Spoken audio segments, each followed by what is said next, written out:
With the 4th of July behind us, the end of summer, sadly, is in sight. And with that, our kids are considering to go back to college, or back to school for that matter. But based on a recent survey, many people are not as confident that college is really worth it.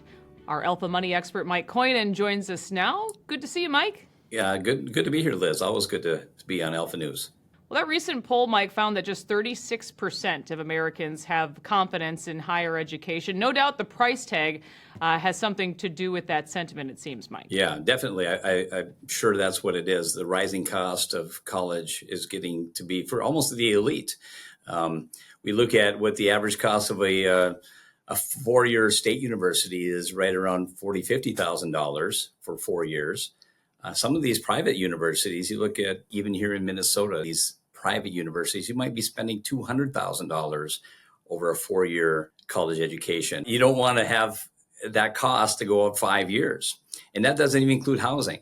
So when you look at $250,000 for an education, when sometimes they're not even getting a job in that. You look at a scary website, I look at it periodically with my clients, is usdebtclock.org. And it kind of shows you the looming crisis we have with student loans. The average student has almost $40,000 in student loan debt, and the student loan debt is up to $1.78 trillion and rising. And it was just like a handful of years ago, it was just over $1 trillion, and that made big news. And now it's close to $2 trillion. And you've talked about that before, Mike, that certainly sends a message to kids. Many people encourage them to take out loans, but creating bad habits that way. As a parent, do you pay for it, or do you have the kids take out the student loans? And that's the big question. For parents, if you can afford it, great. But is that the right decision to make? Because every child is different. Some children will take advantage of that situation, your generosity to pay for their education, and didn't really take college serious. Now, there are some children on the other side of the fence, because they know their parents are paying for it, they take it more seriously, right? And then when we look at the student loans, do you want to be taking out a loan at 6.5 to double-digit interest rates, where you could be paying double in the cost you took out because of interest rates, or sometimes triple? Most of these people are not paying it off in a 5-year, 10-year plan. They're deferring it out for a while, or paying it off over 15 years. So we're just setting a bad example, I think, for our children early on to take out a bunch of debt, and maybe into getting a degree that you might not even be working for in the future. And talking about those student loan rates between 6.5% and 12%, as you point out, a $40,000 loan could end up costing double to triple that over the life of the loan when interest is added in. Exactly. And interest rates are high right now, and the federal student loan rates are a lot higher than the personal rates that you get out there. So, and sometimes that's the way you qualify. It's easier to qualify for the federal student loan rates. But if you're especially going to defer them out, and during COVID, they were deferred for a while, and it's just a nagging problem. I have people come in here that have student loans for over 15 years and still have payments going out.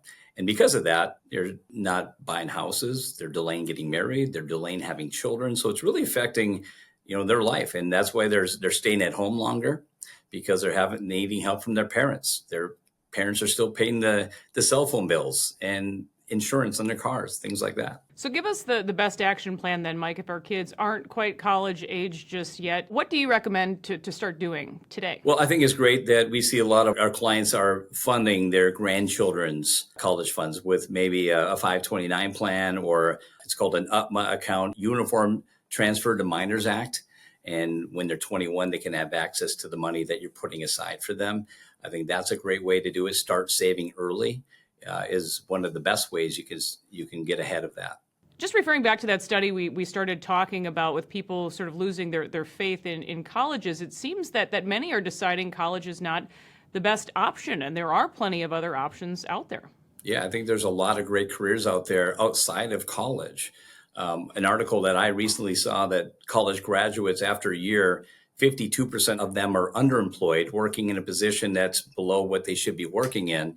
And after a decade, college graduates, 45% of them are not even working a career that requires a college education. So I think looking at the trades, or maybe a financial accredited school for maybe being a financial advisor, even in my position, there's a lot of financial advisors who don't have a 4-year degree. You don't need one to be an insurance agent, to be a realtor, a hairdresser, plumbers, electricians, and so on. There's so many good careers out there that you can do it in a year or 2 years at a trade school, or even less for these professional designations, and make some really good income. And they're really in need.